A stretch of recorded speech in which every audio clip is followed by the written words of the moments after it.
We're going to start things nice and easy. We will start with an Agri-Nation and we will be focusing on an influential personality. Today we will be talking to Mr. Juma Mukhwana. So when he's not in the city fixing serious country issues, what does he get up to in the village? You get to find out about that and a lot more in our Agri-Nation coming right up. Take a look.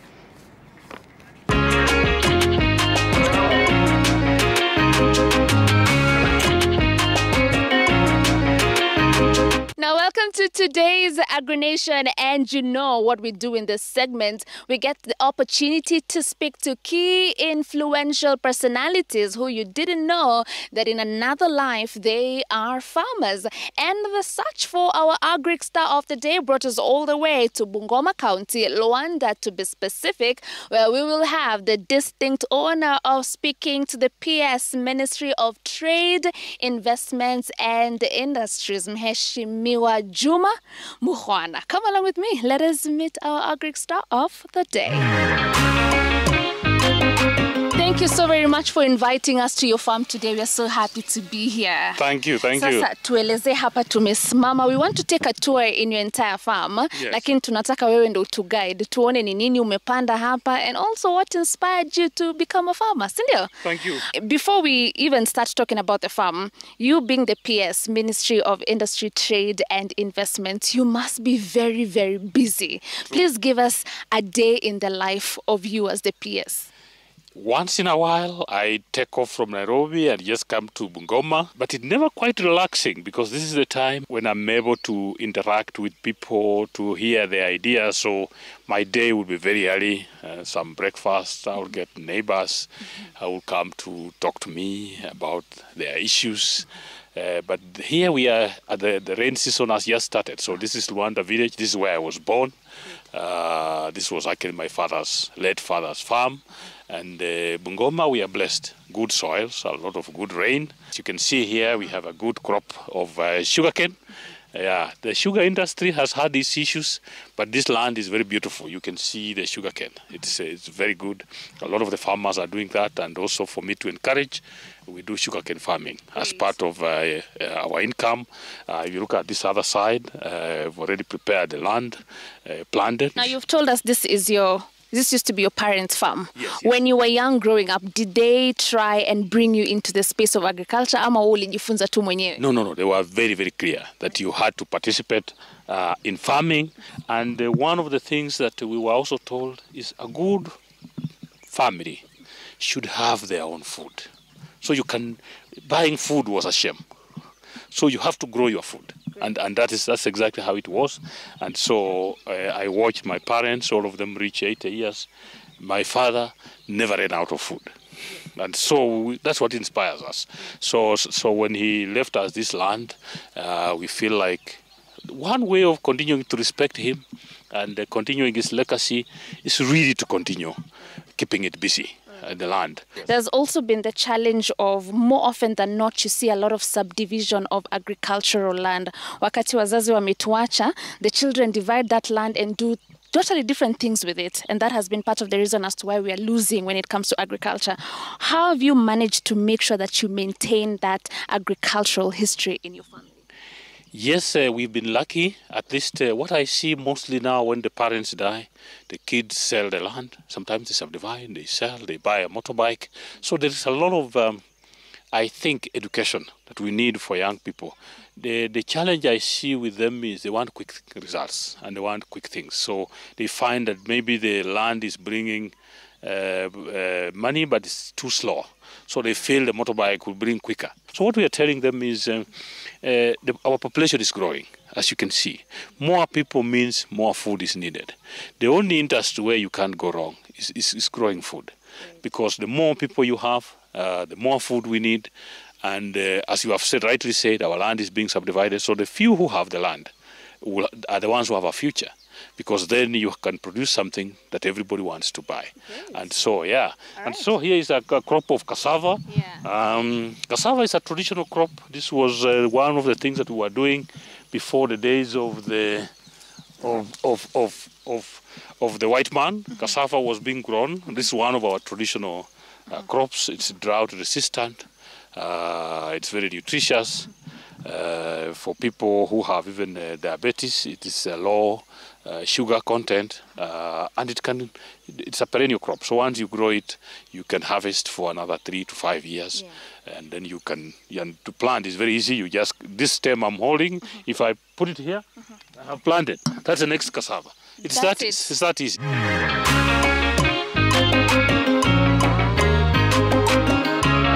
On this side, please tell us more on what's happening on this side of the farm. So on this side, I'm growing trees. So this total farm is about 15 acres. Because I'm far, I can't keep very close touch with these crops that need daily attention. So I became kind of this, because here we say sugarcane and trees are a less man's crop, because you put them in the farm and you can disappear for 3 months before you come to check. So sugarcane is one of those. But a big chunk of this farm, about 8 acres, we've put it under eucalyptus trees. These trees are about 10 years old now. And the trees have a lot of value for me. My father was very keen on conservation. He had even some, when he was alive, he even had fish ponds here. So he had fish ponds. He was one of the pioneer modern farmers. Here, most people keep local cattle, but my father was very ambitious. In the 60s, he was able to bring improved dairy cows from the UK, Ashers, Frisians. Of course, they didn't do very well because he was the only one, and I think he didn't have much knowledge about how to take care of them. But what I have done, because I am away most of the time, I grow things that do need all of my attention. And the trees come in very clearly. As you can see, our president has been very clear on issues of climate change. This government has a target of planting 15 billion trees by 2032. But there's a challenge of every time we have these initiatives to plant trees, we do much of the planting but not much of the growing. Please talk to us on how we can grow trees and not just plant. Yes, look at these trees. This is 10 years. You can see they're pretty much 30 meters tall. But for us to get here, you don't just plant a tree and leave it there. You have to take care. It's like a baby. You have to feed it, you have to weed it. So the way we're doing it is we plant the trees. When they're still young, we intercrop it with beans, with kunde, with small, we don't intercrop with maize, but you can do small things, green grams, legumes. And then what you do, you now weed those legumes. And in the process of weeding those legumes, you actually weed the trees.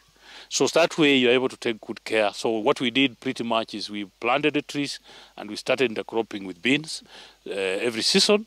So we weed the beans, we harvest the beans, the trees are growing until the trees push you out. Let's talk about sensitizing the same message to our farmers so that they also understand the importance of not just doing farming, but adding agroforestry into their practice. Are we doing enough to make sure our farmers understand the importance of growing trees as well? Yes, under this government now with the target of 15 billion trees, these trees will not be planted where there's no crop. So for us to reach the target of 15 billion, lazima hii miti changanywe na chakula. So we have trees that we have already identified that we know can do well, even if they are intercropped with maize, they are intercropped with Napier grass. Some of those trees can also, apart from just giving you firewood, they are also nitrogen fixing. So they improve the quality of the soil. You see these trees, their roots are very deep, which means that they go through the hard layers of the soil, so they make the soil more productive. Yeah. So trees have a lot of benefits. They also have flowers, they attract insects, and those insects, including bees, can then be able to be useful to us, and we'll just be seeing what we are doing in terms of bees. But you can see these trees here. One tree here, a big one like this one, will go for 10,000 sometimes. Even if you sell this for 1,000. So if you look at the total number of trees here, we nearly have 10,000 trees. You multiply 10,000 by 1,000. You're a millionaire here, in this small area here. So tell us a little bit about the bees and what inspired you to get into bee farming. If he looks very closely here, you can see flowers there. So this place, because it's very green, so you have a lot of flowers. Even when you grow trees the way we have done, the bees just need flowers, and they also add value because then you are able to produce some honey. So in here is about 1,000 beehives, and the bees feed on the flowers here, and we are able to harvest honey almost every 3 months. How do we increase our uptake in technology in agriculture as you compare to other countries that are way ahead? When are we going to reach the trick lies in the market. You see, for you to invest in technology, because it costs money, it means that your yields must also get a good market. As I've said here, this season everybody's growing maize here. Sometimes everybody's growing beans here, which means that when you harvest, everybody has harvested. And so the price tends to be very low. So when you tell people to invest in technology, they're a bit reluctant because they say, okay, after I've invested 2 million shillings in irrigation, and my maize is selling the same price with the one who didn't invest, so why should I do it? So those are issues that the Ministry of Agriculture need to address. And so for us to encourage young people and for us to encourage people to take up more modern, more technology, we must think about how do we increase the profitability of our farming enterprises. Like we have Chwele Market here. Chwele Market is the second biggest open-air market after Karatina in the whole country. So in Chwele Market, every day you have 300, 400 lorries that just come here to pick food. And this food is going to the rest of Kenya. I would say for the farmer, the price is not very good. But because we don't have commercial value addition and factory to take care of it, they can't take it there. Unaona hii mapera, sasa unaona huyu ndugu ametembea tu kwa hii shamba, hata sisi hatukujua hii mapera iko wapi. Lakini amepata. Ndio nakwambia hii ni Garden of Eden. Because there's always something to eat here. The way you've mentioned that market, Chwele Market, yes. And kwa mkulima inakuwa ni kama not good prices. We're in the business of now streamlining that sector of agriculture. Do you need, there needs to be laws to regulate the prices that even people can come like in such a market? That used to happen in the past. Why because then we brought something called Soko Huru. You see, the government used to regulate prices of maize, of wheat, of rice, but best practice the world over is you leave market prices to competition. So we live in a liberalized open market. So for us it's a willing seller, whatever price you agree, kwa sababu mali ni yako.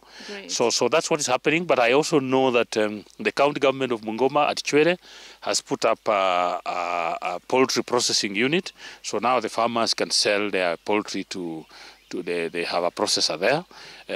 We are thinking about a mill, putting up a maize mill. I think there was some land that was acquired in the northern part of the county. If we have a maize mill to make unga, then of course it will go up. And then the other thing that we are doing here, you see this is a young coffee plant down here. Oh yeah, which variety are you this is Ruiru 11. Bungoma has been very good. My father was growing nearly 5 to 6 acres of coffee here. In fact, we never used to go to school on Thursday and Friday because it was coffee picking day, because the coffee had to be delivered every Saturday. And we have 2 coffee factories here, one in Hachonge here and across the river in Halaba. So he was a member of both. So he took us to school using the proceeds of coffee.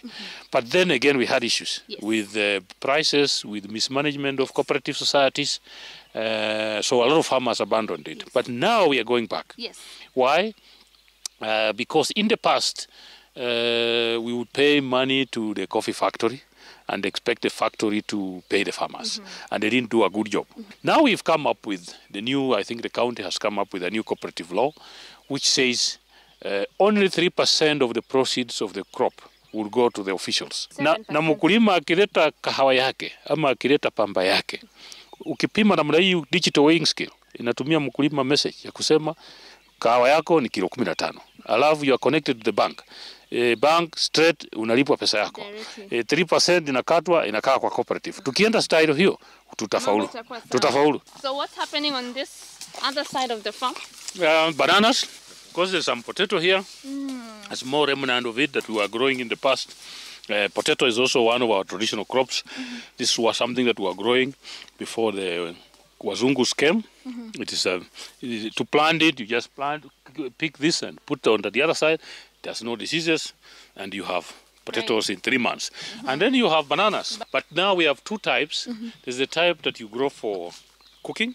So we have cooking banana, and then there's the type that you also grow for fruit, for ripening, for fruits. So like this is for ripening. Yeah. Yeah. Great. It grows. And are we now. done with the farm now? Yeah, we're done with the farm.